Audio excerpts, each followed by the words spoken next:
Using the adaptive cruise control system inside of Ford vehicles is a very straightforward process. So you've got a series of different buttons that you're going to use along the left-hand pad in order to be able to activate it and then use it. So activating it and turning it on is this button along the top right-hand side. So you've got the system on. From there, you've also got an indicator there. So it's how close or far away do you want to be from the vehicle that's in front of you. There's a lane centering system, and that works different than lane keeping. Lane keeping works one of three ways. So if you start to veer over into another lane without signaling, it's either going to shake the steering wheel, nudge you back into your lane, or do a mixture of both. Lane centering is going to keep you perfectly balanced in your lane as you drive, as long as it recognizes the lane markings. And you'll know it recognizes the lane markings because the lane marking icon is going to go green, and that's going to let you know it's recognized the lanes. You can set and then either increase or decrease 1 kilometer or 1 mile per hour at a time. You can cancel, and then if you cancel or hit the brake or come to a complete stop, you can hit resume to pick right back up to your set speed again. So you've got cruise control. If you didn't have the Copilot 360 package, you would have just regular normal cruise, but you've got the option of selecting between normal, adaptive, or intelligent. Adaptive is your set it and forget it cruise, and then intelligent cruise takes that to the next level. So let's say if you're driving and the speed goes from 60 to 80, it's automatically going to increase your speed. And it goes the same way. If it goes from 80 to 60, it's going to decrease your speed. But that's based on a tolerance level. So do you prefer to stay under or over the speed limit? By how much? And that's going to go plus or minus as it adjusts for the tolerance level there. So that's a really useful one, especially if you have a heavy foot. So let's actually see how this thing works in motion. So the system's turned on right now. Here we go. And then what you can do, so I'm not going up to speed yet, but you could start going up there. So speed limit on the road that I'm on is 80 kilometers an hour.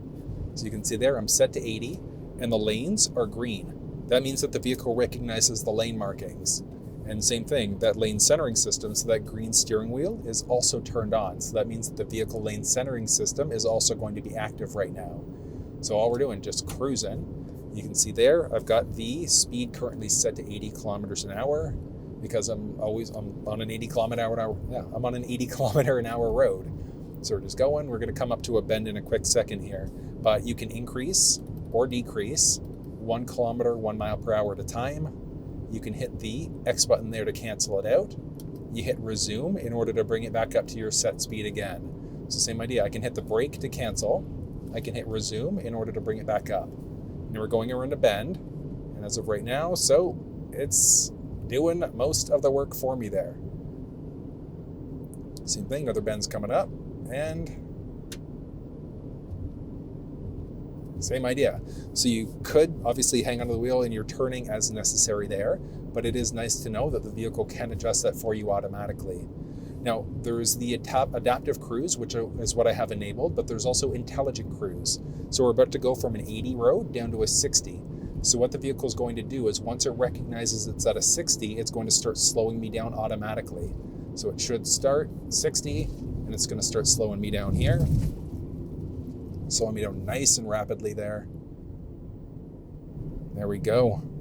So it slowed me down all the way from 80 to 60, and I did nothing. So the vehicle determined that I needed to slow down, and it automatically did it for me.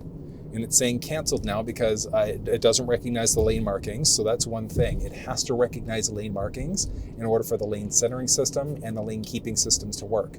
If the lane markings aren't recognized, the system just straight won't work. But another little bit of a nutshell walkthrough. So again, you're going to turn the system on or off there. You can hit X in order to cancel, resume to resume your speed, decrease or increase 1 kilometer, 1 mile per hour at a time.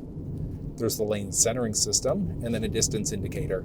So how close or far away do you want to be away from the vehicle that's in front of us? So as of right now, I'm coming to a stop and the vehicle should, okay, I was coming in a little bit too hot for my liking, but this thing will technically take you down to a complete stop there. And then once the light goes green or traffic picks up again, you can hit resume in order to bring you right back up to your previously set speed. So very straightforward, but that's how you use the adaptive cruise control system inside of the Bronco Sport.